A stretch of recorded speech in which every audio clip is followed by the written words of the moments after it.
원선은 대한민국의 1세대 래퍼다. 활동명 원선은 본명이 김선1이라 1을 영어 원으로 선을 영어 선으로 표기한 것이다. 미국의 대중음악을 쉽게 접할 수 없고 뮤직비디오는 꿈도 못 꾸던 1990년대 시절 국민학교 5학년에 다니던 원선은 매주 팝 음악을 듣기 위해 MBC에서 방영하던 배철수의 음악 캠프를 챙겨 듣곤 했다. 아주 뿌리 깊은 락쟁이였던 배철수 아저씨는 틈만 나면 락 음악을 틀었지만 1991년을 기준으로 흑인 음악이 메인스트리밍 차트에 올라 상위권을 차지하는 힙합 붐이 일어나면서 그 당시에는 이상하게 힙합 음악만을 고집해 틀어줬다고 한다. 그렇게 원선의 음악 취향은 자연스레 힙합을 따라갔고 힙합이 패션과 댄스로서 유행을 하자 원선 또한 고등학생 때부터 비보잉을 배우기 시작했다.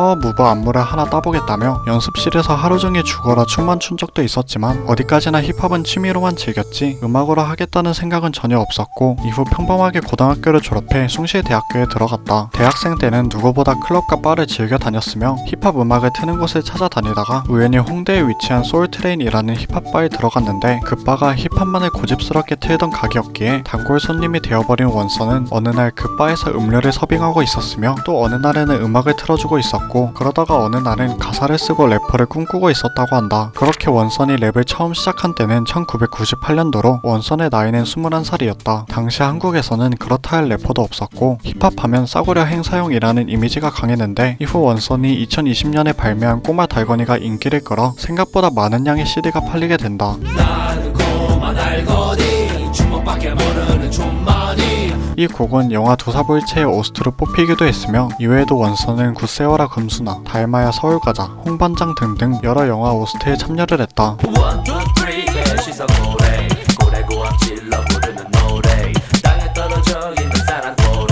그러나 래퍼 원선 뒤에는 음악으로 큰 수익을 내지 못해 밑이 진 인간 김선일이 있었고 직접 인수를 해 운영하고 있던 홍대의 인투디 클럽마저 손님이 적어 항상 낮에는 퀵배달을 하고 밤에 다시 바텐더로 일했다. 그 외에도 화장품 가판대 공사, 편의점 알바, 호프집 서빙, 대리운전, 외국어 과외, 공사 현장직 등등 생계 유지를 위해 여러 알바를 뛰어봤으며 심지어는 서울역에서 몇 달간 노숙한 적도 있었다고 한다. 알바 얘기가 나와서 그런데 잠깐, 여러분들도 용돈벌이를 위해 또는 생계 유지를 위해 알바한 경험 정말 많을 거다. 지금 특히나 방학 시즌이라 알바 참 많이 할 텐데 술자리는 가고 싶고 또 겨울이라 사고 싶은 따뜻한 옷도 많고 삿포로 축제 보러 일본도 가야 되고 그렇게 버는 족족 다 써버리니까 남는 돈은 얼마 없는데 갑자기 애매하게 친한 친구 생일이다. 게다가 내 생일 때 8,900원짜리 베라 파인트 쿠폰까지 준 친구라 축하 메시지만 보내기는 좀 그런 상황. 그냥 아메리카노 한 잔만 보내? 그건 너무 싼데? 아니면 아메리카노랑 케이크 세트? 아 그건 지금 돈 없어서 안 돼. 어떡하지? 일상카페 앱 깔고 기프티콘 싸게 조지면 된다. 일상카페란 카카오톡 선물하기 브랜드 제휴 1위 즐거운이 만든 공식 앱으로 국내 120여 개 브랜드의 2000여 종 기프티콘을 소유하고 있으며 GS25, CU, 이디야, 투썸, 베스킨라빈스까지 전부 다 있다. 일단 베라 파인트만 해도 단돈 8,000원, 중국 쿠폰이 아닌 카카오톡에 파는 쿠폰이랑 동일한데도 앱만 깔면 최저가로 최대 18%까지 할인 받을 수 있어서 개꿀. 오케이, 예시를 더 들어보자. 나 같은 찐따 기준으로 1년에 친구 생일 딱 10번만 있다고 치고 아 나 10명도 없구나. 무튼 그 10명한테 뿌링클 콜라 1.25리터 쿠폰 선물하면 2만원 곱하기 10은 20만원. 근데 일상카페 앱으로 선물하면 12% 할인받아서 17,600원 곱하기 10은 176,000원. 무려 24,000원 차이 난다. 그 24,000원으로 나 자신한테 치킨 한 마리 선물하면 티끌 모아 태산이 아니라 티끌 모아 치킨 한 마리 더. 게다가 쿠폰을 선물하지 않더라도 내가 직접 쓸 수도 있어서 그 치킨 한 마리까지 할인받아 17,600원에 먹으면 완벽하다. 수수료 가입비 없고 카카오톡이랑 연결돼 카톡 선물 가능. 유효기간 연장, 주문 취소, 환불까지 역시나 카톡이랑 동일하게 가능. 아 물론 기프티콘 받는 사람은 앱 설치가 따로 필요 없으며 또 내가 얼마나 할인받았는지 상대방은 알지 못한다. 거기다가 현금처럼 사용 가능한 포인트 적립과 내 주변 맞춤 할인 정보 제공까지. 이걸 안 깐다고? 그렇게 생활고에 시달리던 원선은 어느 날 엠넷의 권유로 인해 쇼미더머니5에 참가하게 되는데 사실 엠넷은 원선을 섭외하기 이전 다른 1세대 래퍼에게 먼저 제안을 했었지만 그 래퍼가 참가를 앞두고 마음을 바꿔 원선을 대체 래퍼로 엠넷에게 추천해버리는 바람에 이에 원선도 그래 알아서 나갈게. 그래도 내가 짬에서 나오는 바이브가 있지 라고 답하며 나가게 된 것이라고 한다. 그러나 이 차에서 원선은 수치스럽게 탈락을 하고 대중들의 조롱거리가 되고 마는데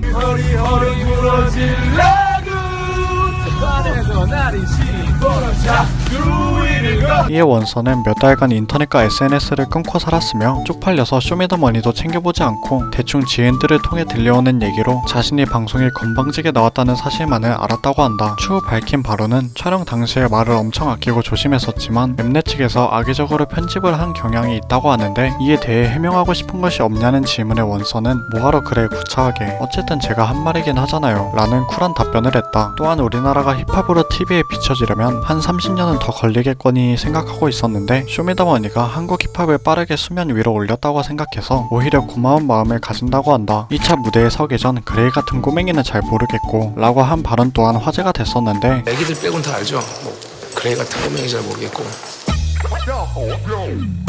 당시 원서는 그레이가 진짜로 나이 적은 꼬맹인 줄 알고 꼬맹이라고 표현했던 건데 이후 AOMG 사옥을 방문했다가 그레이와 재회를 하자 그레이가 생각보다 나이가 있는 친구라서 놀랬다고 한다. 이후 쇼미더머니 6의 재도전을 해 1차에서 작 두이를 겉 뒤를 이은 Let me do it again 이 탄생하는데 사실 Let me do it again 이란 대사가 자신을 뱉은 1차 벌스의 마지막 파트였을 뿐 기회를 한 번 더 달라는 의미로 뱉은 말이 아니었는데 엠넷이 또 절묘하게 편집하는 바람에 그렇게 보인 거라고 한다. 이처럼 원서는 수차례 쇼미더머니의 소재로 쓰였음에도 소재로서 사람들이 각광하는 대상이 된 거는 기쁜 일이지 라고 반응하며 흔들리지 않는 편안한 멘탈을 보였고 재도전한 이유는 사실 본인이 원해서보다는 쇼미더머니5 이후로 자신을 응원해주는 팬들이 생겨 한 번 더 나와달라는 얘기가 자주 나와서 조금 더 보여주는 게 팬들에 대한 예의라고 생각해 나왔다고 한다. 아직까지도 공사직 일을 하고 있으며 목공, 철공, 전기, 배관일까지 전부 다뤄 20년 넘게 일하면서 현장에서의 짬이 생기다 보니 지금은 실장 위치까지 올라 직접 공사팀을 꾸린다고 한다. 홍대에 직접 지은 가게가 7개 정도 있고 이태원에 있는 S 프랜차이즈 클럽도 직접 철거부터 완공까지 다 작업한 건물이다. 이렇게까지 공사직에 열일하는 이유는 운영 중인 홍대 클럽이 월세 부담을 떠밀려 없어지지 않도록 돈을 보태기 위해서인데 이전에 운영했던 인투디 클럽은 운영을 종료했으며 이후 스웨그로 이름을 바꿨다가 현재는 싱콜로 바꿔 새롭게 운영 중에 있다고 한다. 최근에는 새로운 생계 유지 수단으로 유튜브 채널 원선 사키지를 개설해 운영 중이며 유튜브 컨텐츠로는 주로 쇼미더머니 리뷰를 하는데 속 시원한 평가 짬에서 나오는 바이브로 인해 힙합계의 일타 강사라는 별명도 생겼지만 가끔 필터를 거치지 않고 하는 막말과 체급도 키울게요.